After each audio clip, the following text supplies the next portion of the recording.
Good morning. See, I've come here to talk to you about a new reality in life that we have to get used to. The concept of living with COVID. Now, what do I mean by this? See, every day we are reading reports or seeing in the news that the number of positive cases has gone up. So many people have tested positive. There's a spike in numbers. And some of the media reports are even very alarmist. No, I'm not discounting that COVID or the virus that causes the coronavirus, which is how it is commonly called. It is a big threat, not denying it. The best way to control is to avoid contact with one another, which is what the social distancing, isolation, lockdown, stay at home has done. And India has done a phenomenal job given our population, the healthcare facilities, and the way we are tightly packed everywhere. If you look at the number of positive cases, the number of hospitalizations, the number of critical cases, and even the number of dead, we've done a tremendously good job up to now. To give you an understanding, deaths per million because of corona is about 157 in the US per population, I mean. And do you know what the number in India is? Just 0.5. So that is the scale of difference with which we've been able to control this virus. You may say it may be because of our innate immunity, maybe the hot weather or BCG vaccination or the virus itself behaving differently in India, or it's a different strain of virus. But whatever said and done, there is no denying of the fact that the lockdown has worked wonders and we've kept our numbers down. But now we've come to a stage where we cannot carry on with the lockdown forever. Up to now, it was a question of whether it is a loss of lives versus loss of livelihoods. But a prolonged lockdown is not only a matter of livelihood, it is a matter of, or the difference between losing lives in a short span versus losing many more lives over a long period of time. I'm not even bringing the economic argument into it. Take the medical profession itself. How many elective cases we have postponed? And elective cases are not going to be elective forever. They have to be done for a purpose. There is a specific indication for that. For example, a patient who needs a bypass, we can delay it by 2 months or 3 months. But delaying it indefinitely may cause a heart attack in that person. A lot of hospitals have stopped performing preventive health checkups. Preventive health checkups definitely diagnose and detect diseases at an earlier stage, which do have an impact on your health, mortality and morbidity too. A lot of patients requiring transplants are being put on hold. Why? In my specialty, orthopedics, we've stopped doing joint replacement surgery, we've stopped doing spine surgery.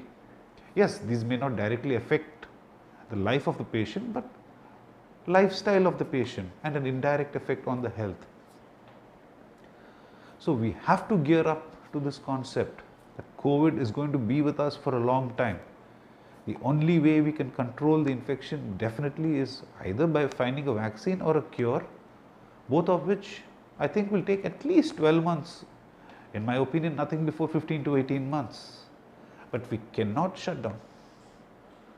We need to open up. We need to think of ways to live and work with COVID, take our precautions, new lifestyles, new habits, and we should get on with our lives. This is the medical aspect of it. Second, economic. How long can our country go on? I'm not an expert in economics, but I think the sympathy part of the disease phase is over, where we all felt morally obliged to pay our employees, our domestic helps, our drivers, our staff. But unless the economy keeps moving, those who can pay also have to do some business if they want to do good to the others. The moral obligation part of it is over. Practical realities and constraints will start to hit us. Third, even things like going to school. How long can you keep children at home? Are you going to say that the entire academic year is going to be wiped off?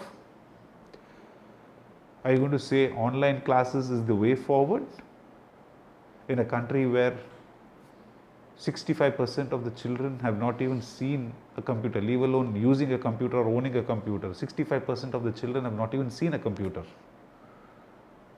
Where's this question of online classes?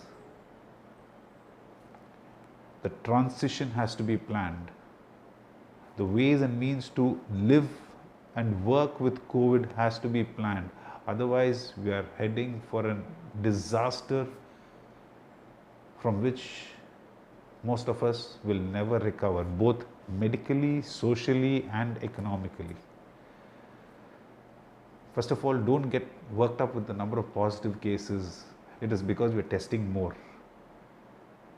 I'll be more interested how many people have been admitted and actually need intensive medical care. Chennai has a population of 1.1 to 1.2 crores. We have about 1,600 cases in Chennai. And less than 20 are in actual need of active respiratory support. Don't you think that we cannot take care of such numbers? That is the reason why the government is going ahead, occupying convention centers, marriage halls, schools, private colleges, private medical colleges. We need more beds to give supportive treatment to patients who may turn symptomatic. Not many of them need, initially the fear was there that a lot of them will need ventilators and we may not be able to arrange. But I think the number of cases requiring ventilators has been overestimated. And those numbers are definitely under control. We need beds, yes. So that is why the government is going ahead with it. Do not get worked up with the number of positive cases. Oh, today in my corporation zone, numbers have gone up by 15. Numbers have gone up by 10. No, positive cases will happen because we are testing more. Please do not fear. There will be a spike in numbers. But there is no way that this lockdown can carry on forever. Thank you.